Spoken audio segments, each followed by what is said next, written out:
Kalau kita melihat apa yang terjadi, kita melihat dua silsilah yang berbeda, ya, keturunan ular dan keturunan perempuan. Nah, kedua keturunan itu seharusnya bersatu apa enggak?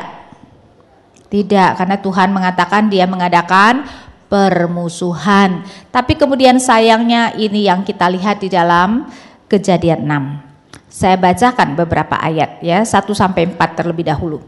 Ketika manusia itu mulai bertambah banyak jumlahnya di muka bumi dan bagi mereka lahir anak-anak perempuan, maka anak-anak Allah melihat bahwa anak-anak perempuan manusia itu cantik-cantik, lalu mereka mengambil istri dari antara perempuan-perempuan itu siapa saja yang disukai mereka.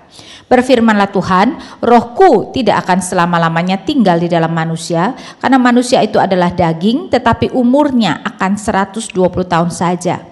Pada waktu itu orang-orang raksasa ada di bumi dan juga pada waktu sesudahnya ketika anak-anak Allah menghampiri anak-anak perempuan manusia dan perempuan-perempuan itu melahirkan anak bagi mereka. Inilah orang-orang yang gagah perkasa di zaman purbakala, orang-orang yang kenamaan. Nah, tentu saja yang menjadi kunci bagaimana kita menafsirkan teks ini adalah siapa yang dimaksudkan dengan anak-anak Allah dan siapa yang dimaksudkan dengan anak-anak perempuan manusia. Nah, kita melihat bahwa pandangan tentang anak-anak Allah dan anak-anak perempuan manusia itu ada 3 pandangan yang berbeda. Pertama, dikatakan anak-anak Allah adalah malaikat, sedangkan anak-anak perempuan manusia ya manusia. Ayub 1 ayat 6 memang menggambarkan memakai istilah anak-anak Allah untuk mengacu kepada malaikat, ya, sehingga kalau kita melihat di dalam Ayub 1, saya baca ayat 6, pada suatu hari datanglah anak-anak Allah menghadap Tuhan dan di antara mereka datanglah juga iblis. Yang dimaksudkan di sini anak-anak Allah jelas adalah malaikat, ya, sehingga ada pandangan yang mengatakan malaikat dan manusia. Karena itu kenapa keturunan mereka adalah manusia raksasa, ya, dikatakan seperti itu. Tetapi kalau saya kurang setuju dengan itu. Karena apa? Walaupun ini adalah pandangan yang cukup populer, ya, karena apa? Pertama-tama malaikat kan kata Tuhan Yesus tidak kawin mengawini. Nah, mereka yang setuju dengan pandang ini mengatakan malaikat yang baik yang tidak kawin mengawini, tetapi malaikat yang jatuh, ya, iblis dan para pengikutnya kemudian bisa kawin mengawini, ya. Kemudian kedua, kalau ini berbicara mendadak soal malaikat dan anak manusia, kok berarti tidak sejalan dengan konteks sebelumnya, kan, berbicara tentang Kain dan Set. Karena itu saya lebih setuju pandangan yang kedua, yaitu bahwa ini adalah keturunan Set dan keturunan Kain. Nah, sebelum kita masuk, pandangan ketiga bangsawan dan rakyat jelata mungkin tidak terlalu populer, karena tidak menjadi masalah. Sebenarnya bangsawan mau menikah dengan rakyat jelata itu kan bukan dosa, ya. Dan kita tahu bahwa di dalam Alkitab tidak pernah kan ada larangan seorang bangsawan tidak boleh menikah dengan rakyat jelata. Yang ada adalah orang-orang percaya tidak boleh menikah dengan orang tidak percaya. Karena itu ini adalah soal keturunan Set dan Kain. Pertama-tama ini sejalan dengan konteks sebelumnya. Sebelumnya kita memang diberikan 2 keturunan tersebut dan Tuhan sudah mengatakan permusuhan aku adakan. Ya tidak? Berarti ketika kedua keturunan itu kemudian menyatu, menikah, berarti melanggar kan apa yang Tuhan perintahkan. Seharusnya yang ada adalah permusuhan, bukan pernikahan. Kemudian yang sangat menarik adalah apa yang kemudian dikatakan, dilakukan di sini. Ketika kita melihat ayat 2, ya. Maka anak-anak Allah melihat bahwa anak-anak perempuan manusia itu cantik-cantik, lalu mereka mengambil dari antara perempuan-perempuan itu siapa saja yang disukai mereka. Perhatikan 3 kata. Anak-anak Allah melihat, ya. Kemudian bahwa anak-anak perempuan manusia itu cantik-cantik. Kata cantik itu adalah dari kata baik di dalam bahasa Ibraninya. Jadi anak Allah melihat bahwa anak-anak perempuan itu baik, lalu mereka mengambil. Kata melihat baik, mengambil. Mengingat kita kan, kita peristiwa apa enggak? Hawa. Coba kita lihat Kejadian 3 ya, Kejadian 3 ayat 6. Kejadian 3 ayat 6. Perempuan itu melihat bahwa buah pohon itu baik untuk dimakan dan sedap kelihatannya, lagi pula pohon itu menarik hati karena memberi pengertian, lalu ia mengambil. 3 kata yang persis sama, melihat, baik, mengambil. Berarti kan penulis mau mengatakan anak-anak Allah itu adalah keturunan perempuan dan mereka melakukan kesalahan persis yang seperti perempuan itu lakukan. Melihat sesuatu yang baik dan kemudian mengambilnya, ya, sehingga memang saya lebih setuju bahwa yang dimaksudkan dengan anak-anak Allah di sini adalah keturunan Set, anak-anak perempuan manusia adalah keturunan Kain. Dan tadinya seharusnya mereka bermusuhan, sekarang mereka bersatu di dalam pernikahan. Dan apa yang terjadi adalah kemudian dunia penuh dengan kejahatan. Ayat 5, ketika dilihat Tuhan bahwa kejahatan manusia besar di bumi dan bahwa segala kecenderungan hatinya selalu membuahkan kejahatan semata-mata. Dan coba kita lihat juga apa yang dikatakan di ayat 11 dan 12. Adapun bumi itu telah rusak di hadapan Allah dan penuh dengan kekerasan. Allah menilik bumi itu dan sungguhlah rusak benar, sebab semua manusia menjalankan hidup yang rusak di bumi. Mau menggambarkan sekarang semua manusia rusak secara umum. Karena memang sekarang keturunan orang percaya menikah dengan keturunan orang tidak percaya, dan karena itu kenapa Tuhan tuh selalu memberikan peringatan yang sangat keras. Orang percaya tidak boleh menikah dengan orang tidak percaya. Kita sering berpikir kan tujuannya supaya nanti mempertobatkan mereka. Kenyataannya yang sering terjadi adalah bukan yang jahat jadi baik, yang baik jadi jahat. Ya tidak? Dan itulah yang terjadi, dunia penuh dengan kejahatan. Karena itu jangan berpikir bahwa kita lebih berhikmat dari Tuhan. Tuhan mengatakan tidak boleh melakukan itu karena Tuhan tahu betapa mudahnya kita jatuh, betapa mudahnya kita melakukan sesuatu yang jahat. Kita lihat saja, kita walaupun sudah menjadi orang percaya, kecenderungan kita lebih menuju melakukan sesuatu yang salah atau yang benar? Salah. Kita kan melakukan yang benar karena takut dihukum. Coba kalau kita diberikan kebebasan sebebas-bebasnya, melakukan apa saja, tidak akan dihukum, ayo bakal lakukan yang benar atau yang jahat. Kebanyakan yang jahat, ya tidak? Ya, sehingga kenapa? Karena memang kecenderungan kita itu tetap melakukan dosa walaupun sudah diselamatkan. Paulus mengatakan manusia lama kita berusaha terus untuk menguasai manusia baru kita. Dan kita lanjutkan apa yang dikatakan ayat 6, maka menyesallah Tuhan bahwa ia telah menjadikan manusia itu di bumi dan hal itu memilukan hatinya. Menyesallah Tuhan. Apa artinya? Nah, di dalam konteks ini sebenarnya sangat sederhana. Menyesallah Tuhan berarti hal itu memilukan hatinya. Jadi mau mengatakan walaupun Allah yang memutuskan bahwa dia akan menghancurkan manusia, dan sebenarnya pada waktu Tuhan menciptakan sudah tahu nggak kira-kira ini akan terjadi? Tahu dong, kalau enggak dia tidak maha kuasa kan? Jadi bukan dalam arti Allah kaget, waduh kok begitu, kalau tahu begitu aku tidak menciptakan manusia, bukan itu. Tetapi walaupun dari permulaan Allah sudah tahu ketika dia menciptakan manusia, dia tahu nanti manusia akan jatuh dalam dosa, dan karena dia menghargai kebebasan manusia, free will, maka dia memutuskan akan membiarkan manusia jatuh, dan tentu saja Allah tahu bahwa ini akan terjadi. Tetapi bukan berarti ketika itu terjadi itu tidak memilukan hati Allah. Itulah yang dikatakan Allah menyesal. Nah, para ahli mengatakan itu adalah gaya bahasa antropopatisme, yaitu apa? Memberikan emosi manusia kepada Allah. Ya, sehingga kita harus mengerti itu tidak persis sama. Allah tidak persis sama merasakan seperti yang kita rasakan. Karena memang kata-kata itu sering sekali terbatas untuk menjelaskan tentang Allah. Ya, karena itu menyesal dalam arti sebenarnya itu adalah hal itu menyedihkan hati Allah. Tetapi walaupun hati Allah sedih, Allah tetap harus kemudian memberikan hukuman, dan kita tahu ceritanya Tuhan memberikan hukuman air bah.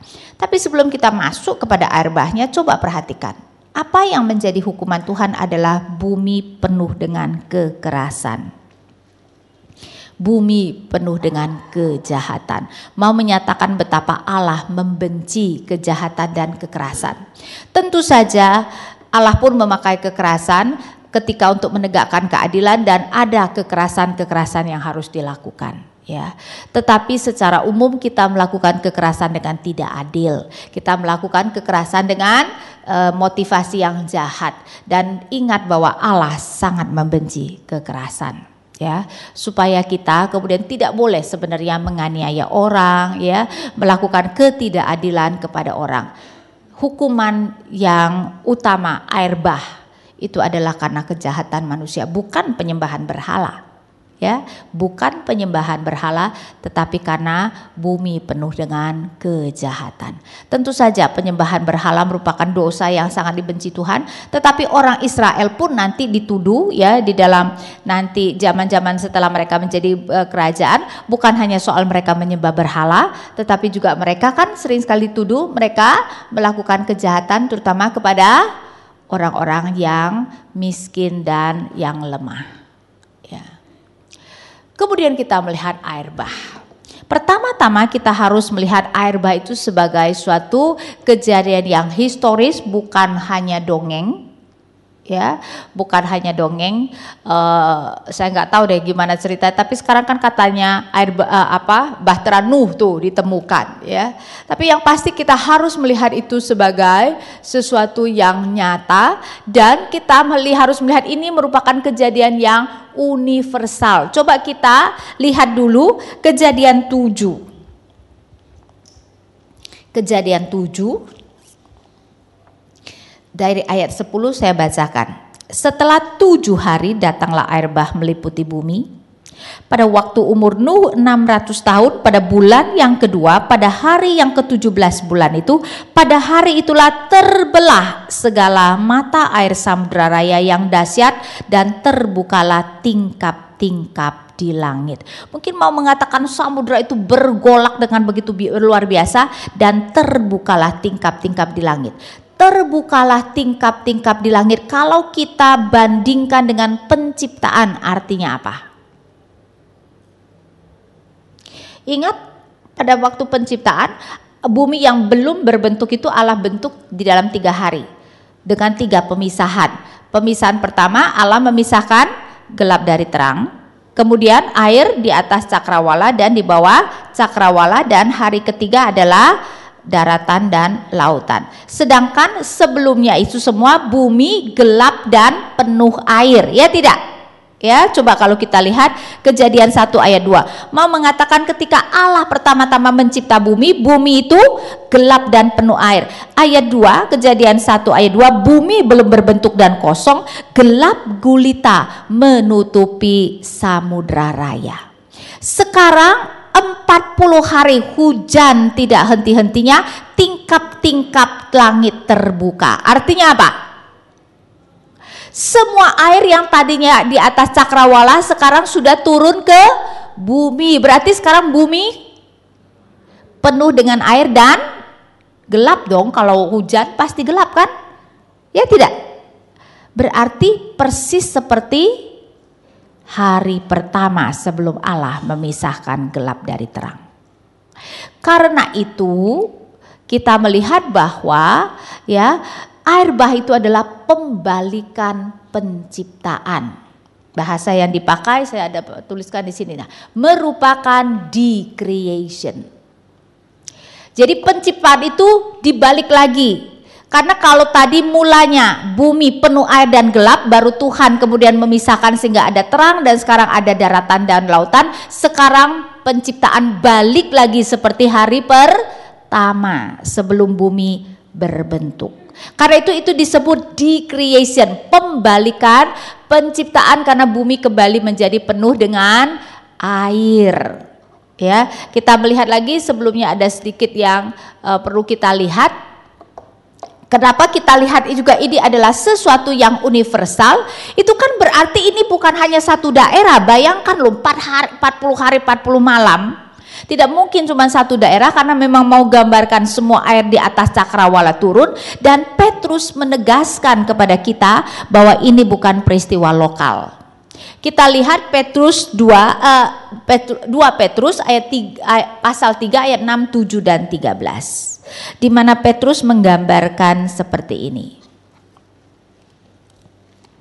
2 Petrus 3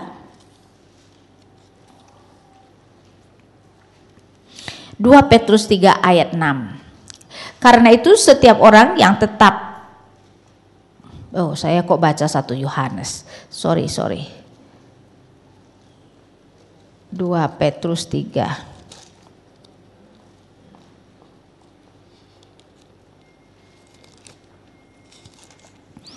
Saya bacakan ya, 2 Petrus 3 ayat 6. Dan bahwa oleh air itu bumi yang dahulu telah binasa dimusnahkan oleh air bah, tetapi oleh firman itu juga langit dan bumi yang sekarang terpelihara dari api dan disimpan untuk hari penghakiman dan kebinasan orang-orang fasik. Dari kedua ayat ini menunjukkan Petrus mau mengatakan dunia kita, bumi kita sekarang sama atau berbeda dengan bumi sebelum air bah. Berbeda, bumi yang dahulu telah binasa. Dan memakai istilah bumi yang dahulu, sedangkan di ayat 7 memakai istilah tetapi oleh firman itu juga langit dan bumi yang sekarang dan dahulu, menunjukkan dua hal yang berbeda. Ayat 13 mengatakan tetapi sesuai dengan janjinya kita menantikan langit yang baru dan bumi yang baru. Nah, kita kan mengerti nanti bumi yang baru adalah bumi ini, tidak? Bukan kan? Tetapi bumi yang sudah ditransformasikan Tuhan. Jadi kita harus melihat air bah ini universal karena Petrus menganggap bumi yang sekarang berbeda dengan bumi sebelum air bah. Ya, karena memang sekali lagi itu adalah karena air bah itu adalah decreation, pembalikan penciptaan. Penciptaan itu seperti pada hari pertama kembali. Dan karena itu jangan heran kalau di dalam pasal 8 dan 9 ya, itu kemudian disebut recreation, penciptaan kembali. Karena itu kita melihat pasal 8 dan 9 Allah memberikan lagi perintah-perintah yang telah diberikannya pada waktu penciptaan di pasal 1. Ya, saya tidak memberikan detail ya, tapi coba kita lihat beberapa hal ya. Kita lihat beberapa hal, kita bandingkan kejadian, terutama kejadian 1 dengan kejadian 8 dan 9. Pertama-tama ditetapkan lagi musim. Masuk akal ya, waktu penciptaan kan Tuhan menetapkan musim ya. Coba kita melihat kejadian 1. Kejadian 1. Kejadian 1 saya bacakan. Ayat 14. Ya. Berfirmanlah Allah, jadilah benda-benda penerang pada cakrawala untuk memisahkan siang dan malam. Biarlah benda-benda penerang itu menjadi tanda yang menunjukkan masa-masa yang tetap dan hari-hari dan tahun-tahun, menunjukkan itu adalah mengenai musim ya. Coba kita lihat sekarang kejadian 8. Kejadian 8 kita melihat ayat 22, selama bumi masih ada takkan berhenti-henti musim menabur dan menuai, dingin dan panas, kemarau dan hujan, siang dan malam. Ya, Allah menetapkan kembali mengenai masa dan musim, hari, bulan, tahun, musim-musim. Kemudian kita juga bisa melihat bahwa Allah juga memberkati binatang untuk berkembang biak. Kalau Kejadian 1 jelas dong, kita bisa melihat di Kejadian 1 ayat 22, lalu Allah memberkati semuanya itu firman-Nya, berkembang biaklah dan bertambah banyaklah serta penuhilah air dalam laut dan hendaklah burung-burung di bumi bertambah banyak. Kejadian 8 ayat 17 mengatakan demikian. Segala binatang yang bersama-sama dengan engkau, segala yang hidup, burung-burung, hewan, dan segala binatang melata yang merayap di bumi, suruhlah keluar bersama-sama dengan engkau, supaya semuanya itu berkeriapan di bumi, serta berkembang biak dan bertambah banyak di bumi. Ya, binatang-binatang disuruh berkembang biak. Tetapi tentu saja yang paling mencolok adalah Allah memberikan perintah yang persis sama kepada manusia. Coba lihat Kejadian 1 ayat 28.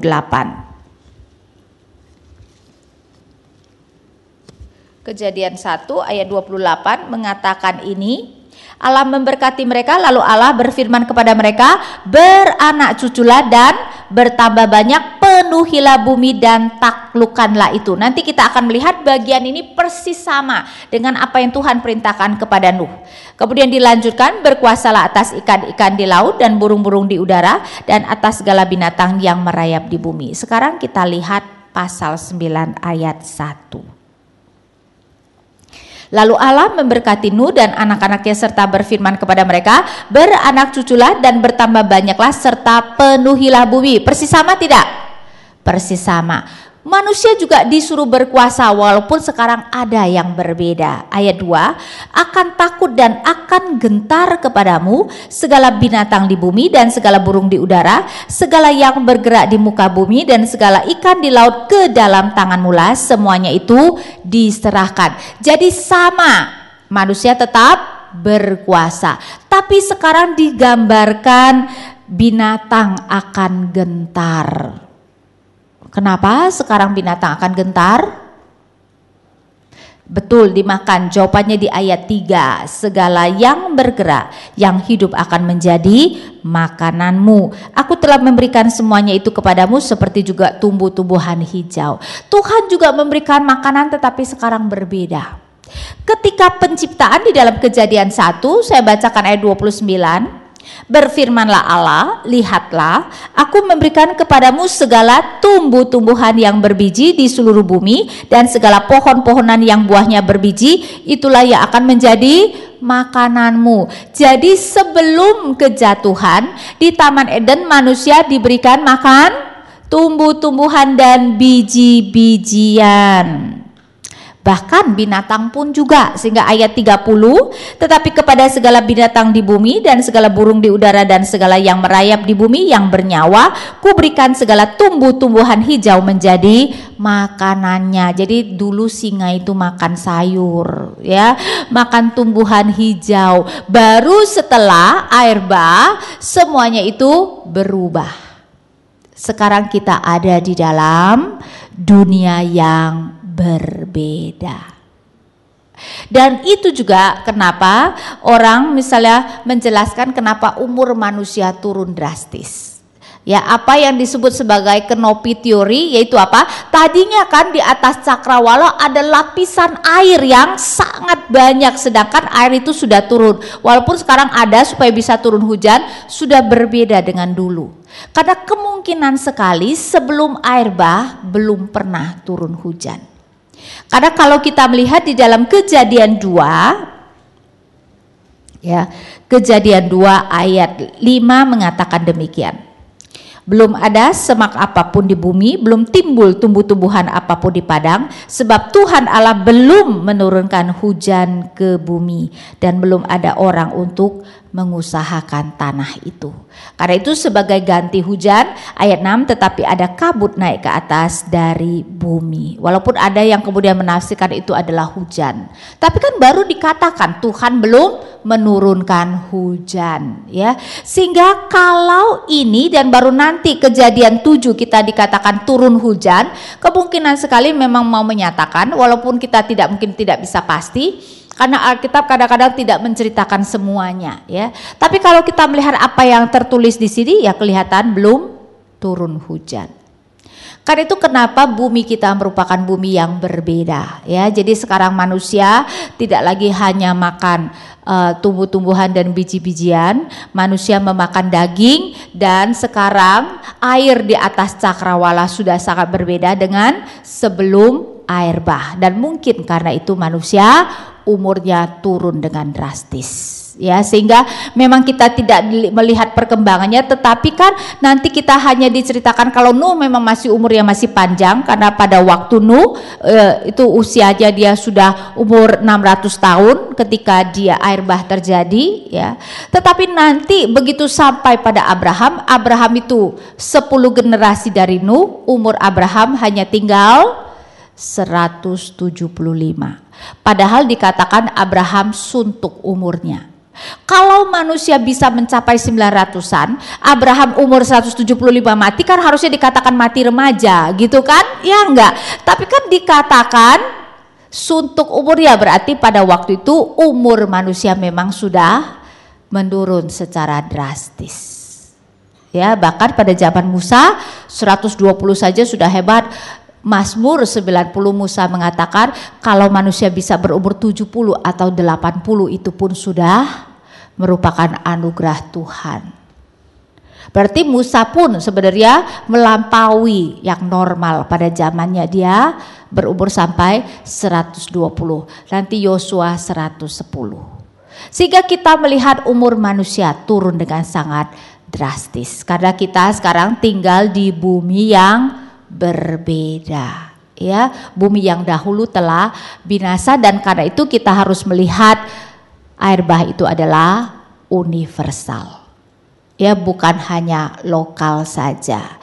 Dan karena itu memang digambarkan berapa yang selamat, hanya 8 saja, hanya 8 saja. Dan kita melihat kenapa Nuh bisa selamat. Kita masuk kepada perjanjian Allah dengan Nuh adalah perjanjian pemeliharaan. Ketika dikatakan Tuhan murka di dalam Kejadian 6 ya, kemudian kita melihat di akhir bagian itu yaitu ayat 8, tetapi Nuh mendapat kasih karunia di mata Tuhan. Baru ayat 9 dikatakan inilah riwayat Nuh. Nuh adalah seorang yang benar dan tidak bercela di antara orang-orang sezamannya. Jadi kenapa Nuh bisa tidak bercela? Karena dia mendapat kasih karunia. Sehingga kalau kita percaya pada doktrin pilihan ini sebenarnya sudah menunjukkan doktrin pilihan. Ya tidak? Nuh bisa tidak bercela karena dia mendapat kasih karunia dan mau mengkontraskan kalau Tuhan menghukum seluruh manusia ya. Karena itu kita melihat apa yang terjadi adalah kan di ayat 7 berfirmanlah Tuhan, aku akan menghapuskan manusia yang telah kuciptakan itu dari muka bumi, baik manusia maupun hewan dan binatang-binatang melata dan burung-burung di udara, sebab aku menyesal bahwa aku telah menjadikan mereka. Tetapi Nuh mendapat kasih karunia di mata Tuhan. Mau menunjukkan kontras ketika Tuhan menghancurkan seluruh bumi, tetapi Tuhan memberikan kasih karunia kepada Nuh, dan karena itu hanya Nuh, 3 anaknya dengan istri-istri mereka yang selamat. Ini sampingan ya, untuk yang tahu aksara Chinese, kata kapal itu adalah kirinya adalah kapal, kemudian 8 mulut ya. Jadi kata kapal itu adalah kapal yang terdiri bukan atau yang ada 8 orangnya, 8 mulut ya, berarti itu pasti tahu cerita tentang Alkitab ya, karena yang selamat itu adalah 8 orang ya. Petrus dengan tegas kemudian mengatakan bahwa yang selamat adalah 8 orang. Nuh istrinya, Sem, Ham dan Yafet dengan istri masing-masing, jadi 8 orang. Karena apa? Karena dikatakan bahwa Lameh sudah meninggal, mereka yang menghitung ya, menghitung umur. Jadi leluhur daripada Nuh sudah pada meninggal ya, sedangkan yang selamat adalah Nuh dan anak-anaknya dengan istri-istri mereka. Nah, kita melihat Tuhan menyelamatkan Nuh dan mengadakan perjanjian. Karena itu kita melihat apa yang dikatakan di ayat 18, pasal 6 ayat 18. Tetapi dengan kau aku akan mengadakan perjanjianku dan kau akan masuk ke dalam bahtera itu. Engkau bersama-sama dengan anak-anakmu dan istrimu dan istri anak-anakmu.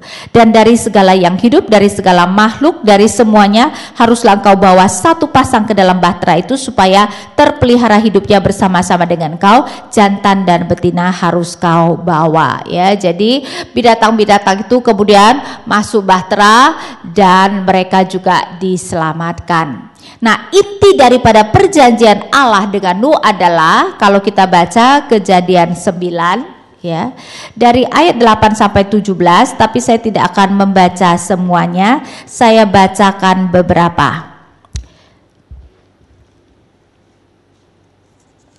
Apa yang Tuhan katakan.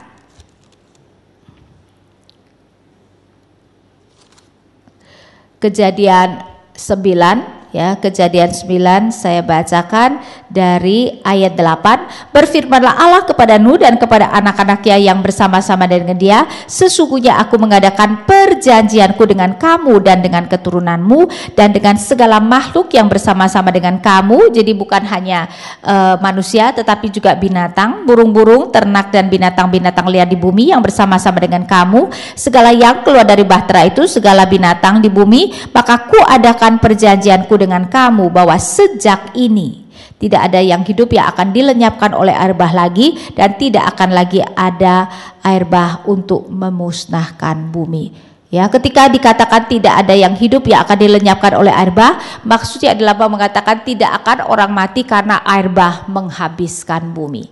Bukan berarti tidak akan ada banjir, ya, tetapi berarti tidak akan ada air bah yang akan menghabiskan bumi. Karena itu kita percaya nanti bumi kita akan hancur bukan karena air bah, kemungkinan karena api. Walaupun mungkin lebih mengerikan kali ya karena api, tetapi perjanjian Tuhan adalah bumi tidak akan hancur karena air bah, dan karena itu Tuhan memberikan tanda. Ayat 11, maka kuadakan perjanjianku dengan kamu bahwa sejak ini tidak ada yang hidup yang akan dilenyapkan oleh air bah lagi, dan tidak akan ada lagi air bah untuk memusnahkan bumi. Dan Allah berfirman, inilah tanda perjanjian yang kuadakan antara aku dan kamu serta segala makhluk yang hidup yang bersama-sama dengan kamu turun menurun untuk selamanya. Busurku kutaruh di awan supaya itu menjadi tanda perjanjian aku dan bumi. Apabila kemudian kudatakan awan di atas bumi dan busur itu tanpa di awan. Karena itu maka aku akan mengingat perjanjianku yang telah ada antara aku dan kamu serta segala makhluk yang hidup. Karena itu setelah hujan biasanya ada pelangi, mengingatkan kita perjanjian Tuhan dengan Nuh, bahwa Tuhan tidak akan lagi menghancurkan bumi dengan air bah. Nah, saya tidak tahu di sini, tetapi di Jakarta pelangi sudah tidak muncul. Ya, saya pernah melihat pelangi itu berapa tahun yang lalu pas jalan-jalan di Senayan, habis hujan, ada pelangi. Ya, tapi kalau kita tidak melihat pelangi, bukan soal pelanginya tidak ada, tapi polusi membuat kita tidak bisa melihat pelangi. Tapi Tuhan masih setia. Pelangi tetap diberikan setelah hujan, mengingatkan kita perjanjian Allah dengan Nuh yang disebut perjanjian pemeliharaan, karena akan memelihara bumi ini, di mana bumi ini tidak akan habis oleh air bah. Tapi di sini kita melihat maka yang selamat hanyalah Nuh dan ketiga anaknya. Karena itu kita melihat dunia baru dari Kejadian 9 ayat 18, Nuh dan anak-anaknya. 18 anak-anak Nuh yang keluar dari bahtera ialah Sem, Ham dan Yafet. Ham adalah bapak Kanaan. Nah, di sini mungkin banyak guru-guru sekolah minggu yang salah ketika mengatakan Sem, Ham dan Yafet. Urutan apa? Saya percaya kebanyakan mengatakan urutan kelahiran, ya enggak? Padahal salah. Karena apa? Karena kita diberitahu Ham adalah anak bungsu. Ayat 24. Setelah Nuh sadar dari mabuknya dan mendengar apa yang dilakukan anak bungsunya kepadanya. Jadi Sem, Ham dan Yafet bukan urutan kelahiran. Jadi guru-guru sekolah minggu perlu bertobat ya. Bukan urutan kelahiran. Jadi urutan apa? Urutan keluarnya betapa tidak pentingnya, ya enggak masa berdasarkan yang keluar dari kapal, berdasarkan urutan kepentingannya bagi orang Israel. Sem paling penting karena dia adalah nenek moyang Israel. Ya tidak, nanti Abraham lahir dari keturunan Sem. Ham menjadi penting. Ham berkali-kali dikatakan Ham adalah bapa Kanaan. Kenapa penting? Karena nanti Israel akan berperang dengan orang Kanaan dan mereka mau mengatakan tuh Kanaan, mau tahu Kanaan, lihat tuh nenek moyangnya Ham. Sedangkan Yafet tidak terlalu berurusan. Ya, karena itu kenapa yang ditekankan Sem, Ham dan Yafet. Ya, Sem paling penting, Ham menjadi sangat penting karena itu adalah leluhur dari musuh mereka, dan kemudian Yafet. Yang ketiga ayat 9, yang tiga inilah anak-anak Nuh dan dari mereka inilah tersebar penduduk seluruh bumi. Nanti kita diberikan pasal 10 yang kemudian menyatakan keturunan dari tiga anak tersebut. Nah, pasal 10 kemudian dari pasal 10 dari bangsa-bangsa tersebut, kemudian para ahli mengatakan keturunan Sem adalah orang kulit kuning, ya, termasuk tentu saja orang Israel dan kita. Sedangkan keturunan Ham adalah orang-orang kulit hitam dan keturunan Yafet adalah orang-orang kulit putih. Bukan berarti Sem kuning, Ham hitam dan Yafet putih, ya, jadi anak Nuh tiga warna begitu, bukan berarti begitu, tetapi mau mengatakan nanti keturunannya setelah sekian tahun karena mereka tersebar dan hidup di daerah-daerah yang tropis atau bukan yang tropis, yang panas sekali seperti Afrika, ya otomatis nanti orangnya jadi hitam. Ya, jadi lingkungan itu bisa mempengaruhi sehingga kita tidak percaya pada makroevolusi, ya, monyet jadi orang, tetapi kita percaya ada mikroevolusi. Karena itu mata bisa berubah warnanya, rambut juga, ya, karena itu dari satu keturunan bisa sekian ratus macam bangsa. Nah, kita percaya bahwa itu bisa terjadi dan memang berdasarkan makanan, berdasarkan lokasi mereka tinggal dan seterusnya, kemudian terbentuklah ciri-ciri dari bangsa-bangsa yang berbeda, tapi semuanya adalah keturunan Nuh. Jadi seluruh umat manusia sekarang adalah keturunan Nuh. Kita lanjutkan di dalam pasal 9 ini, ya, ayat 20, Nuh menjadi petani, dialah yang mula-mula membuat kebun anggur. Setelah ia minum anggur, mabuklah ia dan ia telanjang dalam kemahnya. Dan kita tahu Ham kemudian melihat ayahnya dan mencemooh atau melakukan apa kita tidak tahu, ya. Dan kemudian Kanaan, yaitu keturunan Ham, dikutuk oleh Nuh. Nah, dalam hal ini kenapa kisah ini yang dikisahkan? Kita selalu harus bertanya, ya, kenapa dari sekian banyak kisah yang bisa dikisahkan, Nuh kan masih panjang lagi umurnya, begitu banyak kisah yang bisa dikisahkan, kenapa kisah ini yang diceritakan tentang Nuh? Berarti ini mau menekankan bahwa walaupun bumi sudah merupakan bumi yang berbeda, manusia tetap berdosa. Dan karena itu diceritakan tentang Nuh yang berdosa, tetapi juga tentu saja mau mengatakan kepada kita masih ada keturunan ular.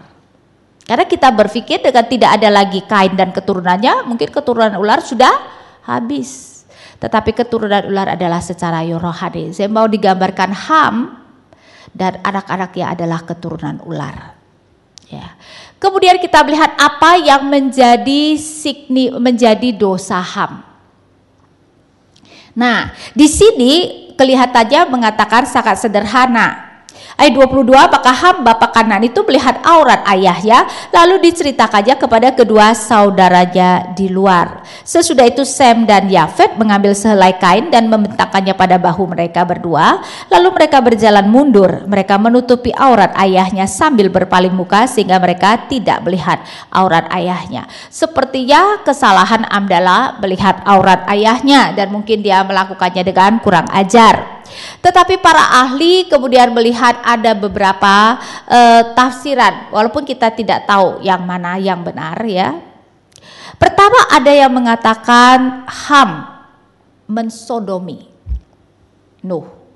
Karena itu Kanaan terkenal dengan sodomi, kan? Ya tidak, ikat keadaan leluhurnya adalah Ham. Karena apa? Karena ayat 24, setelah Nuh sadar dari mabuknya dan mendengar apa yang dilakukan anak bungsunya kepadanya. Nah, apa yang diterjemahkan mendengar sebenarnya adalah mengetahui dalam bahasa Ibraninya. Nuh sadar dari mabuknya dan mengetahui apa yang dilakukan anak bungsunya kepada. Ayo, dari mana dia tahu? Kecuali kalau dua saudaranya mengadu, maka dia tahu kalau Ham melakukan sesuatu kan? Ya enggak? Kalau tidak diberitahu pasti karena dia merasakan sesuatu. Karena itu ada yang menafsirkan Ham mensodomi. Tuh. Ada yang menafsirkan Ham tidur dengan ibunya. Karena kata membuka aurat itu adalah ungkapan yang sebenarnya mau menunjukkan istri seseorang itu ditiduri oleh orang lain.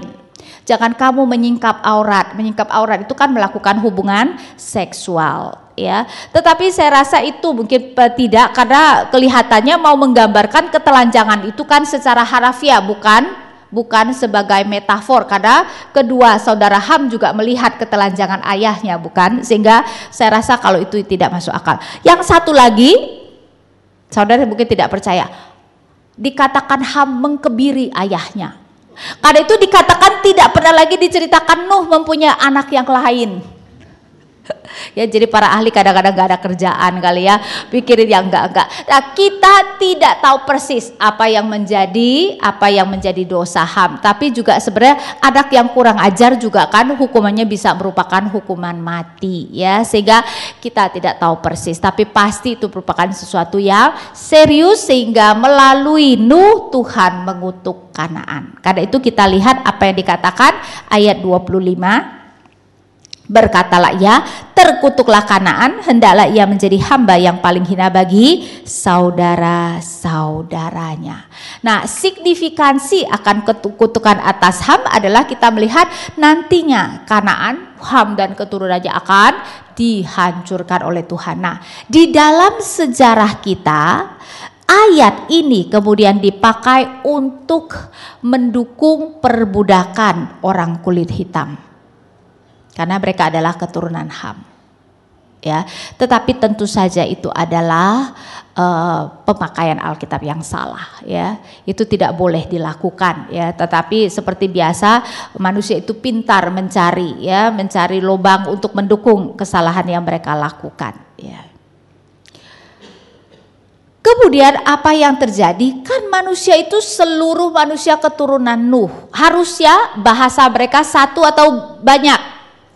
Satu, tetapi ketika kita masuk kepada Kejadian pasal 10, ya, maka kita melihat ternyata sudah dikatakan bahwa mereka mempunyai bahasa yang berbeda-beda, sehingga pasal 10 ayat 5 misalnya, dari mereka inilah berpencar bangsa-bangsa daerah pesisir, itulah keturunan Yafet, masing-masing di tanahnya dengan bahasanya sendiri. Ayat 20, itulah keturunan Ham menurut kaum mereka, menurut bahasa mereka, menurut tanah mereka, menurut bangsa mereka. Kok bisa dari satu keturunan begitu banyak bahasa? Karena itu kita diberikan kisah tentang Menara Babel. Untuk menyatakan kenapa manusia dari satu keturunan sekarang mempunyai begitu banyak bahasa. Nah, kita masuk Kejadian 11, langsung dimulai, adapun seluruh bumi satu bahasanya dan satu logatnya. Kan berarti memang betul dimulai dengan seluruh bumi manusia itu satu bahasanya dan satu logatnya, menyatakan kesatuan dari umat manusia seperti yang belum pernah terjadi setelah kejatuhan. Setelah kejatuhan, Kain langsung membunuh Habel. Walaupun betul di Kejadian 6 dikatakan anak-anak Allah menikah dengan anak-anak manusia, tetapi tidak digambarkan seperti sekarang ini, ya. Seluruh bumi satu bahasanya dan satu logatnya. Baik tidak seluruh bumi bersatu? Baik tidak? Ingat Kejadian 3 ayat 15, Tuhan mengatakan permusuhan aku adakan antara keturunan ular dan keturunan perempuan. Jadi ketika manusia bersatu, baik tidak? Tidak baik. Berarti tidak ada pemisahan antara keturunan orang percaya dan tidak percaya, karena pada waktu itu kira-kira dipimpin oleh siapa? dipimpin oleh keturunan Ham, yaitu Nimrod. Ya, kita melihat Kejadian 10. Coba perhatikan ayat 6, keturunan Ham ialah Kusi, Mitsraim, Put, dan Kanaan. Kemudian kita melihat 8 Kusi memperanakkan Nimrod. Berarti Nimrod adalah keturunan Ham. Dialah yang mula-mula sekali orang yang berkuasa di bumi. Dia seorang pemburu yang gagah perkasa di hadapan Tuhan. Sebab itu dikatakan orang seperti Nimrod, seorang pemburu yang gagah perkasa di hadapan Tuhan. Ketika dikatakan pemburu yang gagah perkasa, bukan dalam arti moral, tetapi lebih dia memang pahlawan perang. Ya, dia orang yang hebat perangnya. Mula-mula ayat 10, kerajaannya terdiri dari Babel, Erek, dan Akad, semuanya di tanah Sinear. Berarti menara Babel dipimpin oleh Nimrod, raja yang pertama. Dia adalah keturunan Ham. Karena itu kita melihat bahwa di dalam menara Babel manusia bersatu, tetapi bersatu bukan untuk taat kepada Tuhan, dipimpin oleh keturunan Nimrod bersatu untuk melawan Tuhan. Karena itu dari permulaan saja mereka, kemudian ayat 2, maka berangkatlah mereka ke sebelah timur dan menjumpai tanah datar di tanah Sinear, lalu menetaplah mereka di sana. Mereka berkata seorang kepada yang lain, marilah kita membuat batu bata dan membakarnya baik-baik. Lalu bata itu dipakainya mereka dengan batu dan tergala-gala sebagai tanah liat. Juga kata mereka, marilah kita dirikan bagi kita sebuah kota dengan sebuah menara yang puncaknya sampai ke langit. Dan marilah kita cari nama supaya kita jangan terserak ke seluruh bumi. Mendirikan kota, mencari nama. Mengingatkan kita siapa? Kain mendirikan kota dan menamakan kota itu Henokh. Ya enggak? Jadi ini adalah cara penulis mau mengatakan mereka adalah keturunan Kain, keturunan ular. Karena memang walaupun ada keturunan perempuan, semuanya dipimpin oleh Nimrod. Ya, karena itu kita melihat manusia bersatu, mereka menolak pimpinan Tuhan karena mereka mengatakan supaya kita jangan terserak ke seluruh bumi. Berarti mereka tahu tidak perintah Tuhan kepada Nuh untuk memenuhi bumi? Tahu, dan dengan sengaja mereka mendirikan menara yang puncaknya sampai ke langit supaya mereka jangan terserak ke seluruh bumi. Sehingga kita melihat dengan sengaja manusia menolak pimpinan Tuhan. Karena itu kita melihat kemudian apa yang terjadi, ya. Ayat 5, lalu turunlah Tuhan untuk melihat kota dan menara yang didirikan oleh anak-anak manusia itu. Nah, Alkitab sering sekali kalau menceritakan sesuatu dengan gaya bahasa ironi. Di sini apa ironinya? Manusia membangun menara yang puncaknya sampai ke langit. Ya, mereka menganggap mereka bisa menantang Tuhan. Tapi penulis dengan ejekan mengatakan sampai ke langit, sorry ya, untuk melihat saja Tuhan perlu turun. Ya, enggak kelihatan di langit. Tuhan itu perlu turun untuk melihat. Karena itu di ayat 5, lalu turunlah Tuhan untuk melihat kota dan menara yang didirikan oleh manusia, dan kita tahu Tuhan kemudian mengacaukan bahasa mereka dan akhirnya mereka terserak ke seluruh bumi. Jadi ini adalah asal mulanya kenapa bahasa itu begitu banyak, karena sebelumnya mereka bisa bersatu karena mereka satu bahasa. Tetapi setelah mereka tidak saling mengerti, apa yang terjadi? Pasti kemudian mulai saling curiga, sehingga masing-masing kemudian memisahkan diri dan mereka pun akhirnya terserak. Ya, mau menyatakan kalau Tuhan mau manusia melakukan sesuatu, manusia bagaimanapun melawan pasti akhirnya melakukan. Tapi kan mereka memenuhi bumi sebenarnya baik atau buruk? Baik, itu adalah berkat Tuhan. Karena itu kita harus melihat walaupun ini adalah hukuman Tuhan mengacaukan bahasa manusia, tetapi sebenarnya juga ada anugerah supaya manusia kemudian bisa memenuhi, ya, berkat dan perintah Tuhan yang adalah berkat kepada bangsa-bangsa. Tetapi ini juga merupakan ejekan kepada bangsa Babel. Ayat 9, itulah sebabnya sampai sekarang nama kota itu disebut Babel, karena disitulah dikacau balaukan Tuhan bahasa seluruh bumi. Ya, Babel itu adalah permainan kata dari kacau balau. Karena Tuhan mengacaukan bahasa mereka, mereka disebut Babel. Cuma orang-orang Babel menganggap kata Babel itu artinya adalah gerbang Allah. Jadi mereka melihat kata Babel itu sebagai kata yang positif ya, tetapi padahal dinamai Babel karena di sanalah Tuhan mengacaukan bahasa mereka. Ya, karena itu kita diberikan menara Babel. Nah, ini merupakan kisah terakhir mengenai dunia purba. Di mana kita melihat bahwa dunia purba ternyata manusia mau melawan Tuhan.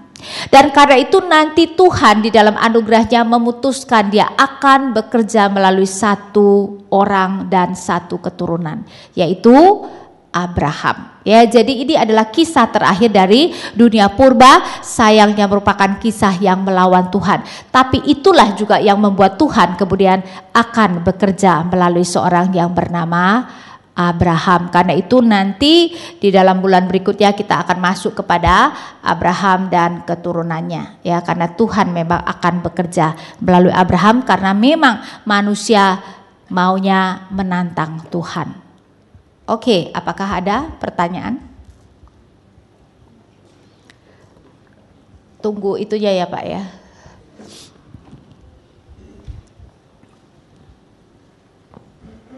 Ya, Bu Ina. Tadi ada manusia raksasa ya? Ya. Itu, saya belum jelas ini. Ya, nah memang mereka yang mengatakan bahwa yang menikah adalah malaikat dan manusia, kemudian timbul raksasa-raksasa. Tapi coba kita lihat kalimat yang dipakai ya. Kejadian 6 ayat 4, pada waktu itu orang-orang raksasa ada di bumi dan juga pada waktu sesudahnya ketika anak-anak Allah menghampiri anak-anak perempuan manusia. Berarti raksasa sudah ada belum sebelum pernikahan campuran itu? Sudah ada. Kita tidak perlu mengatakan raksasa itu adalah keturunan malaikat dengan manusia. Tapi kemudian mungkin kita berpikir kalau begitu ngapain juga raksasa disebutkan kalau bukan soal itu adalah keturunan mereka.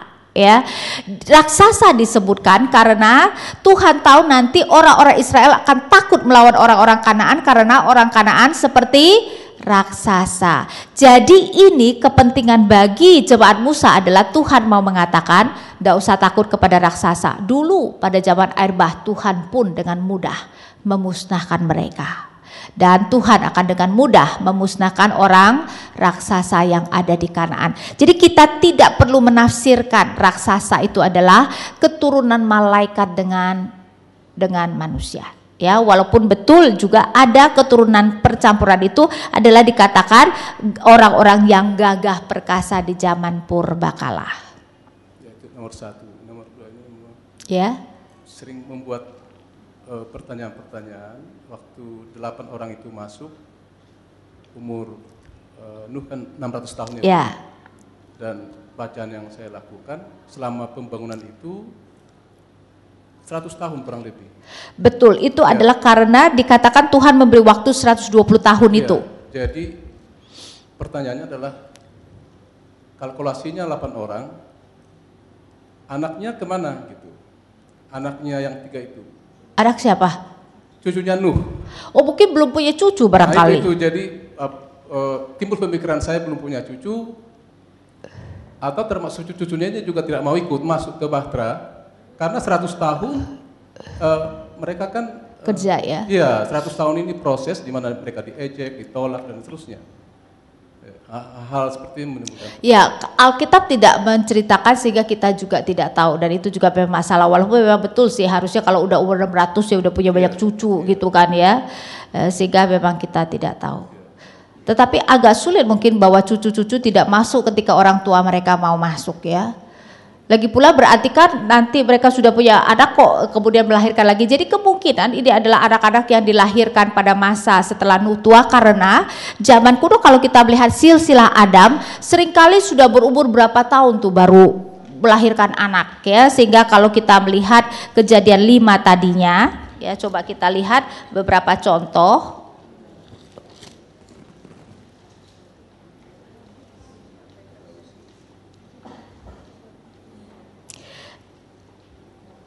Ayat 4, umur Adam setelah memperanakkan Set 800 tahun. Adam itu punya anak lagi ketika berusia 800 tahun ya.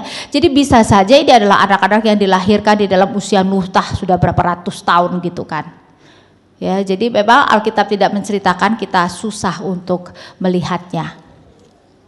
Dan memang Nuh adalah yang tidak dikatakan, kan ada formula yang ada anak laki-laki dan perempuan, ya tidak, ya dan sepertinya tidak dikatakan itu tentang Nuh. Karena kalau kita melihat ya di dalam pasal 5 kan, ayat 32, setelah Nuh berumur 500 tahun, tuh betul berumur 500 tahun ia memperadakan Sem, Ham dan Yafet, Pak. Jadi baru mempunyai anak tuh umur 500 tahun. Jadi kelihatannya mereka belum punya cucu, Nuh belum punya cucu tuh. Ya umur 500 tahun baru memperanakan Sem, Ham dan Yafet, dan tidak dikatakan dia mempunyai anak-anak lelaki dan perempuan. Jadi kemungkinan itu 3 saja anaknya. Ya, dan kemungkinan belum punya cucu. Ya. Karena tidak ada formula itu. Yang lain kan selalu ada formula, dan dia mempunyai anak laki-laki dan perempuan. Masih ada pertanyaan? Ya. Iya, Bu. Saya ingin menanyakan yang soal raksasa tadi, Bu. Saya pernah dengar seorang hamba Tuhan khotbah mengenai raksasa ini, katanya dalam bahasa aslinya Nephili, yang artinya orang yang besar kejahatannya, bukan besar fisik. Jadi apakah? Tetapi saya rasa enggak, orang Israel bukan takut karena mereka besar kejahatannya. Jelas orang Israel takut karena mereka adalah raksasa. Dan Goliat kan digambarkan tinggi besar, ya. Jadi ya mungkin karena mereka badannya besar, kejahatannya juga besar kali. Tetapi saya rasa yang ditekankan itu adalah badannya besar, jadi bully begitu kan ya. Tapi yang ditekankan tubuh mereka jelas besar. Kalau enggak kan Israel tidak akan mengatakan kita seperti belalang di mata mereka. Di sini ada orang yang besar, Bu.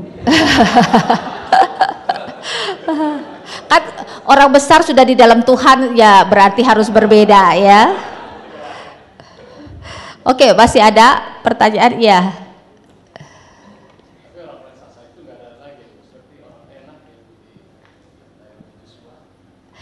Ada, kemudian maksudnya ditanyakan apakah orang raksasa itu masih ada, dikatakan dihabiskan kecuali yang ada di Gad, Asdod sebagai. Jadi ada raksasa adalah orang Filistin. Ya, jadi orang raksasa Kanaan sudah tidak ada, tetapi raksasa orang Filistin masih ada. Karena itu ada Goliat. Goliat itu orang Filistin, bukan orang Kanaan. Ya, Bu. Bagaimana proses Nuh membawa binatang? Apa itu juga campur tangan Tuhan juga ada, dan apakah dengan kan tidak ada air bah lagi setelah zaman itu, apakah tadi juga mikro evolusi itu? Ya, betul. Biasanya dimengerti begitu. Jadi enggak, misalnya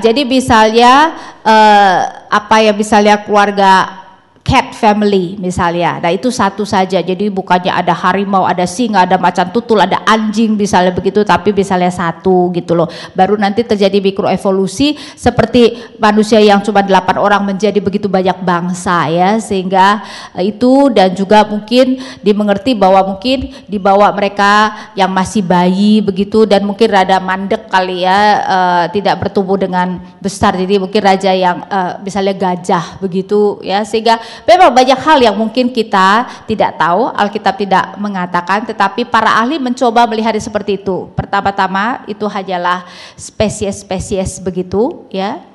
Dan kedua mungkin yang masuk itulah adalah yang kecil-kecil, bukan yang besar-besar seperti itu. Walaupun setelah 6 bulan sih jadi besar juga sih ya.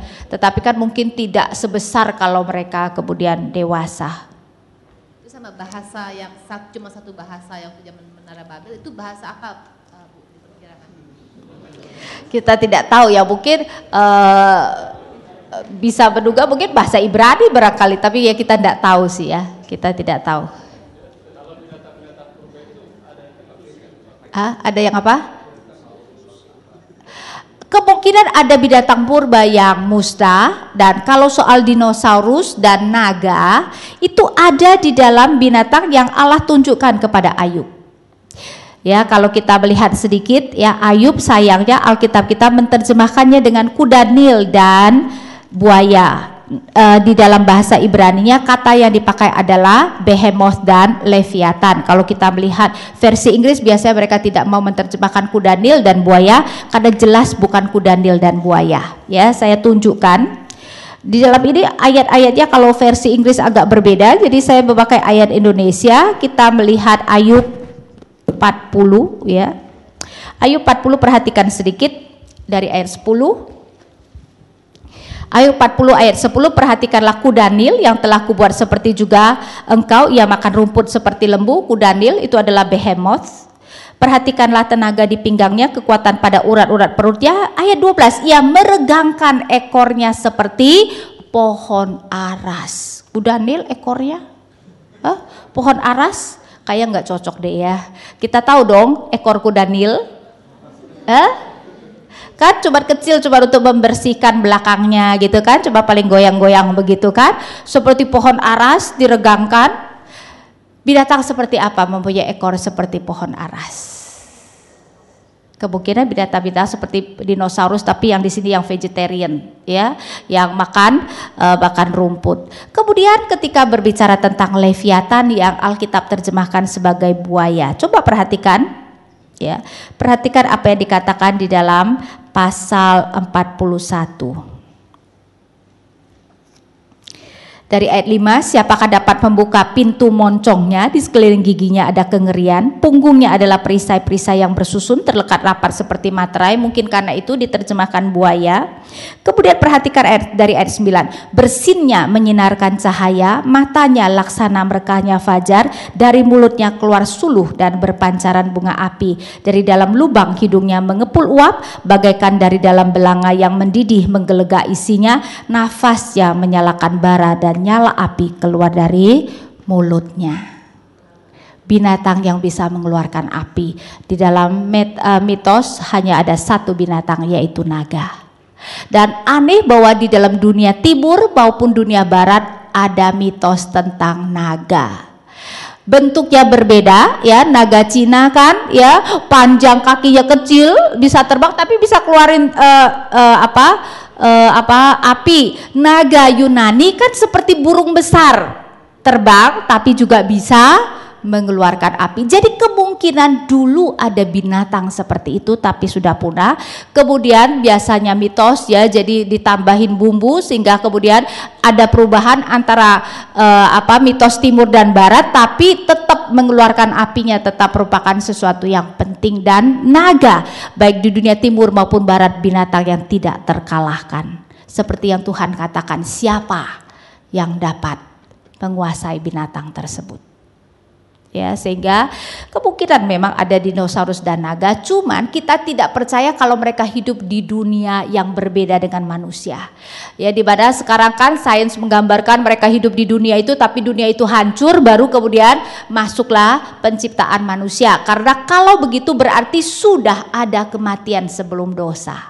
Padahal Tuhan mengatakan kematian itu adalah karena akibat dosa, dan dosanya adalah dosa manusia. Ya, karena itu kita tidak bisa menerima kalau ada dunia yang ada dinosaurus sebelum dunia manusia. Tapi kalau ada binatang dinosaurus sebelumnya tidak menjadi masalah. Tetapi berarti mereka hidup di dalam dunia manusia.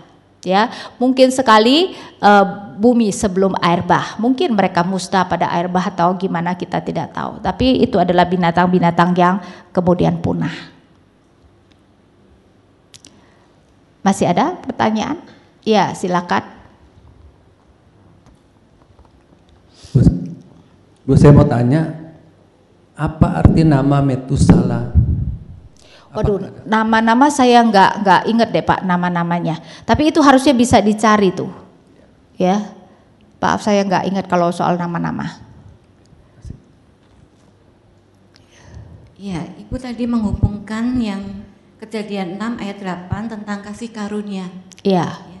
Tapi kalau dilanjutkan ayat 9 tentang riwayat Nuh, dia adalah seorang yang tidak bercela di antara orang sesamanya. Bagaimana ini dihubungkan dengan doktrin keselamatan? Nah, itu berarti dia disebut orang tidak bercela karena dia mendapat kasih karunia dari Tuhan. Berarti dia orang pilihan Tuhan, dan karena itu kenapa dia bisa menjadi orang yang tidak bercela. Berarti kan karena Roh Kudus telah menghidupkan kerohaniannya.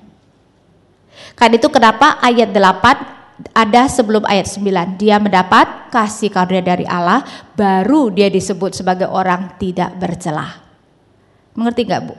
Ya, jadi dia merupakan orang tidak bercela karena dia mendapat kasih karunia dari Allah, dan mendapat kasih karunia dari Allah kan termasuk di dalamnya Roh Kudus bekerja di dalam kehidupannya. Jadi dia tidak bercela, tidak terlepas dari pekerjaan Roh Kudus dalam hidupnya, ya.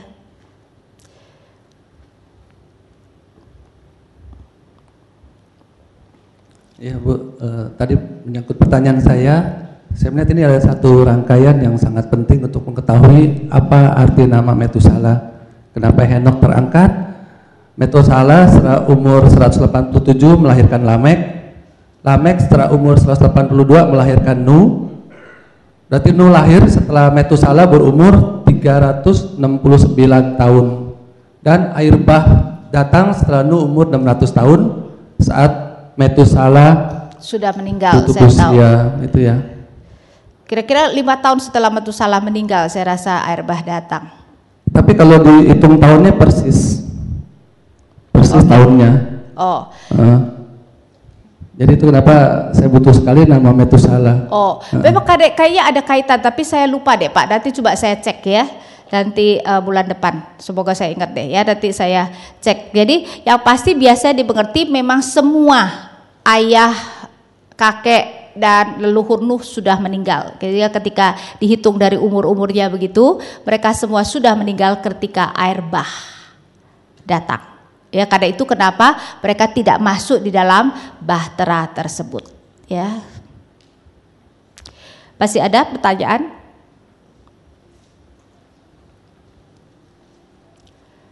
Apakah masih ada pertanyaan? Oh, ya.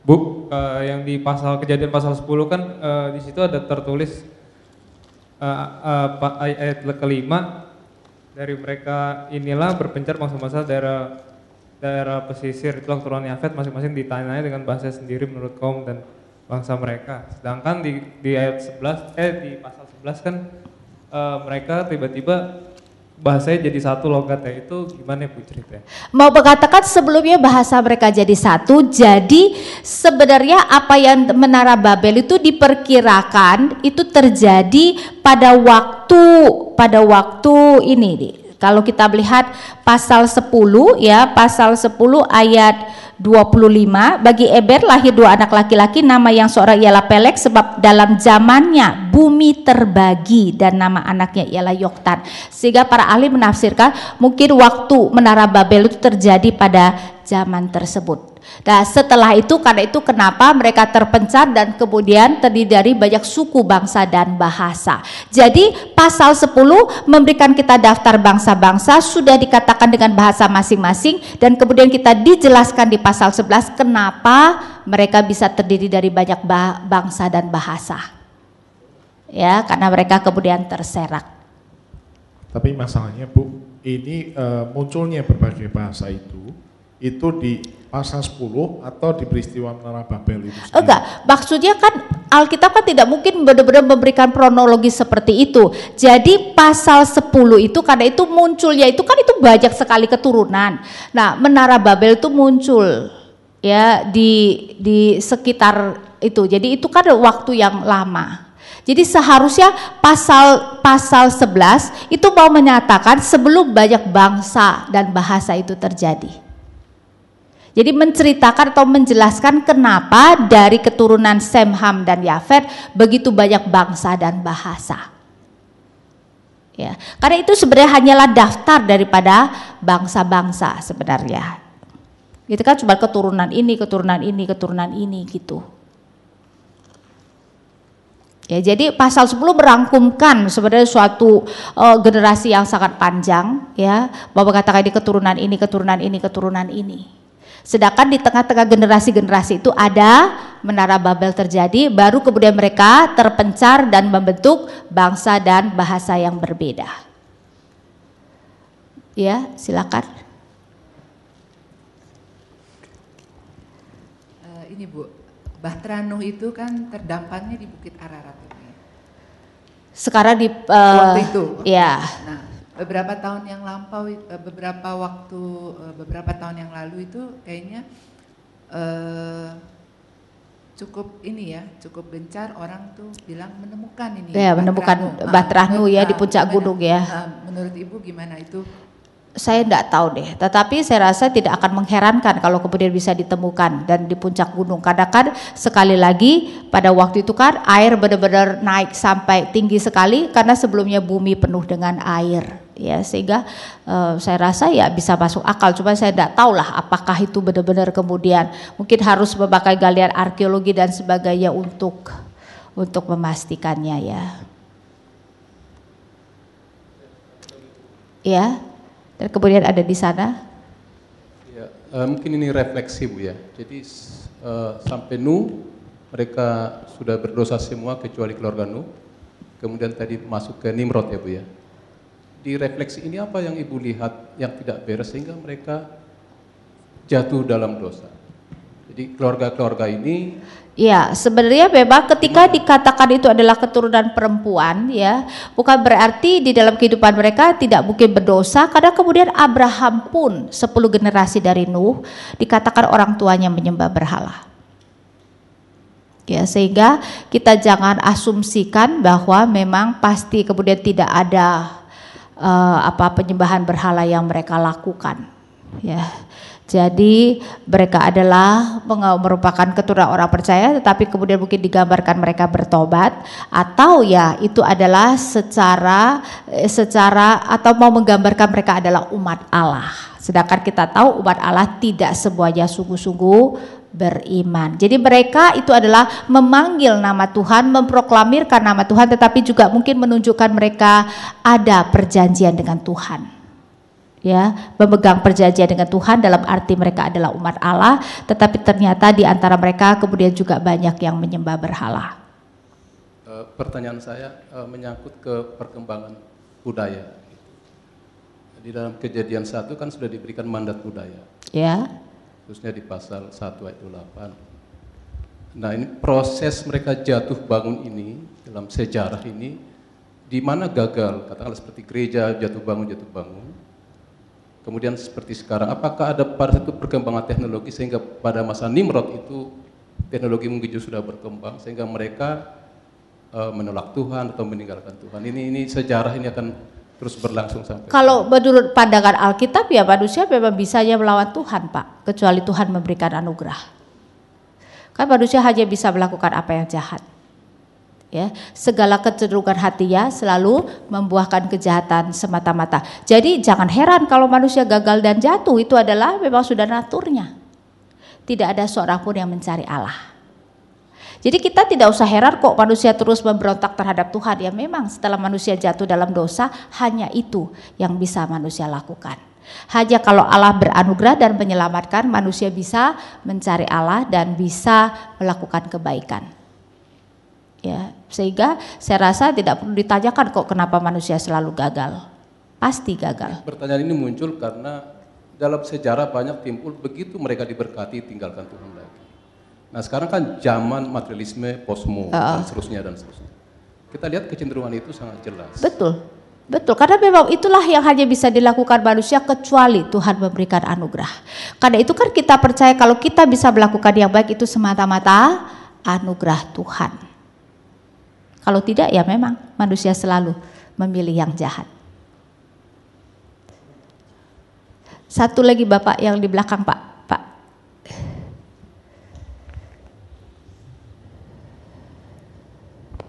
Ya, terima kasih Bu. Saya dikasih sama Pak Erwin ini. Oh oke. Sudah ada artinya dan memang sama dengan apa yang saya sudah dapatkan. Metusala itu artinya man of that, atau bisa juga his death shall bring judgment, akan ada penghukuman saat kematiannya.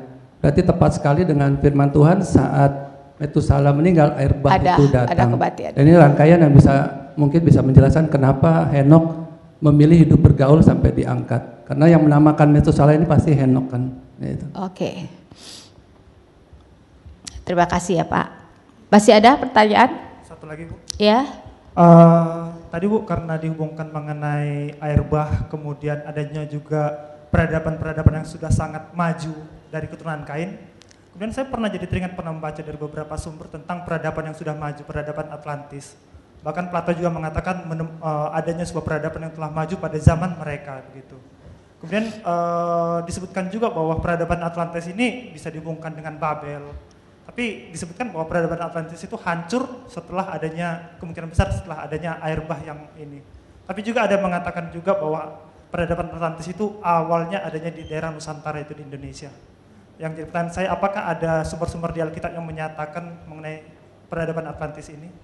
Enggak ada. Ya, jadi itu memang yang kemudian muncul ya, sehingga dalam hal itu kita harus mencari sumber di luar Alkitab. Tidak ada sih mengenai Atlantis. Ya. Tetapi kalau misalnya seperti yang dikatakan bahwa itu adalah peradaban yang maju tahu-tahu hilang begitu dan air bah ya tidak menjadi masalah kan, malah itu malah membuktikan bahwa air bah itu universal ya, tidak, sehingga ada yang kalau itu sebenarnya masuk akal karena sekali lagi bumi kan menjadi seperti decreation pada waktu permulaan penciptaan, sehingga pasti sebenarnya banyak yang hilang, habis semua kan, karena itu dilihat sebagai bumi yang berbeda, bumi yang baru. Ya. Masih ada? Oke, kalau tidak ada, mari kita, masih ada? Oke, kita berdoa sebentar ya Pak ya. Mari kita berdoa. Tuhan Bapa kami di surga, kami bersyukur Tuhan dan berdoa kiranya apa yang telah kami renungkan juga boleh memberikan kami keyakinan yang semakin besar betapa Engkau adalah Allah yang begitu ajaib. Walaupun ada hal-hal yang tidak dapat kami mengerti Tuhan, mengapa Tuhan memilih melakukan ini dan bukan itu. Tetapi kiranya kami boleh melihat betapa bumi bisa terpelihara semata-mata karena Tuhan begitu penuh dengan anugerah. Kami bersyukur bahwa Tuhan menyelamatkan Nuh dan keluarganya, dan karenanya dari sana boleh ada manusia di seluruh bumi, tetapi kiranya Tuhan kami juga boleh melihat betapa Tuhan adalah Tuhan yang juga menghukum manusia yang terus memberontak terhadap Engkau, dan kiranya itu juga boleh menjadi peringatan bagi kami. Kami berdoa hanya di dalam nama Tuhan kami Yesus Kristus. Amin.